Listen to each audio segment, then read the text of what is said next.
Okay, welcome to the next edition of Autistic on Tour. I'm doing one of the London Zoo nights, so we'll see how it goes. Also, I was ID'd to see if I was over 18, which, took 20 years off my age, so, shouldn't probably complain.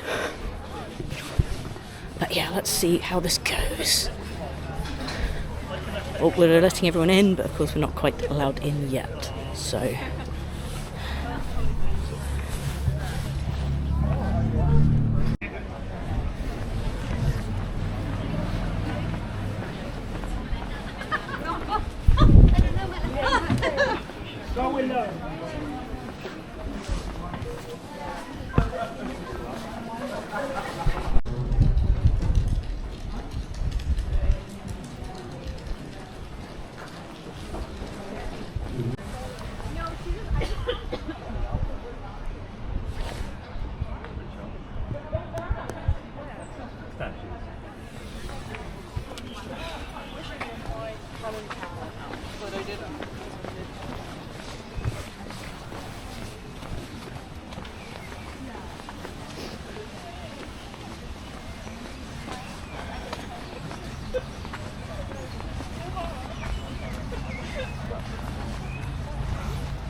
I mean, this is horrifically close to that.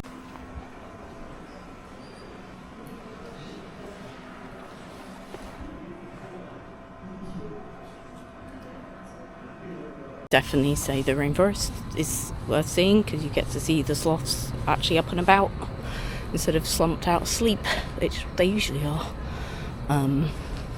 Also, you can see some of the anteaters a little bit better, because they seem to come out a bit at a different time. But yeah, it is quite busy, and of course adults are not necessarily behaving themselves if they would necessarily. At least to me, they're not doing things like, actually drying their hands and doing things like that.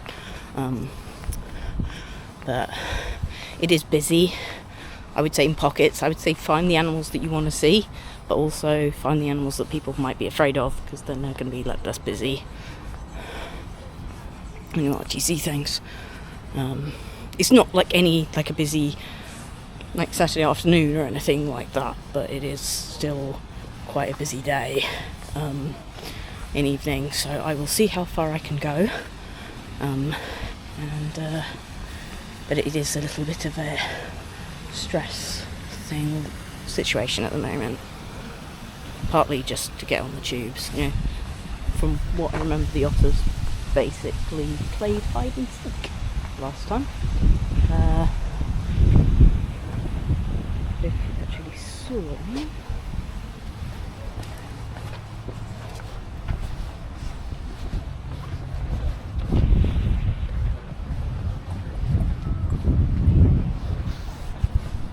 It's still trying to find anything, in a zoo. They might be there, might not be there. It's difficult to find them, and even if they are asleep or in the enclosure, so you're might see a bit more, but it's still going to be a bit tricky. I think essentially the animals have a bedtime of 8:30, and then everything else is kind of around 9 o'clock, I think. So you do, if you come in at 6, you do have a lot of time to look at stuff and before they go to sleep.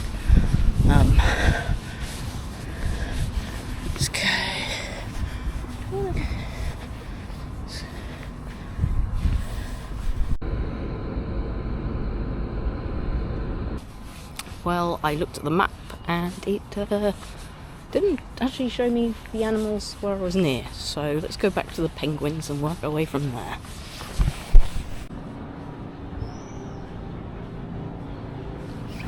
There is some really cool art around London Zoo.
That one's...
Okay, I found that a little bit too stressful for me. I have got a little bits of pictures of animals and things, but it was just getting a bit too stressy after about an hour, just with food and people drinking and things. Not that necessarily people misbehaving, it's just, you know, that kind of atmosphere you get a bit. It felt very crowded. Of course, when people could see animals, they were all there, so you could tell where animals were. I would probably do it again, but I would do it again with other people, or I'd try and bring one of my friends, because it's just too stressful on my own, which is a bit of a shame. But yeah, I would miss it if you're doing it on your own, but just because it does feel a bit claustrophobic. But it's cool to see some, as I say, it's cool to see some of the animals I haven't seen that way, actually awake and moving around before. I'd say if you've got support, go, because it will be experience. I found it a bit difficult with everyone around me, as I said before, but it was good to see the sloths. Like, I hadn't seen them properly before, and you know, as I say, I will probably say it, you know, maybe next year asking my friend to come and see what the experience is like then. But at the moment, as I say, I lost in an hour, and of course people keep crossing the road. But yeah, I thank you for watching the video. I hope to see you on the next one. I know this is a bit of a short one, a little bit of a clustered one, but I generally was pretty damn stressed filming it, so that's why. but I still hope you enjoyed it, and there will be lots of more content on the next one.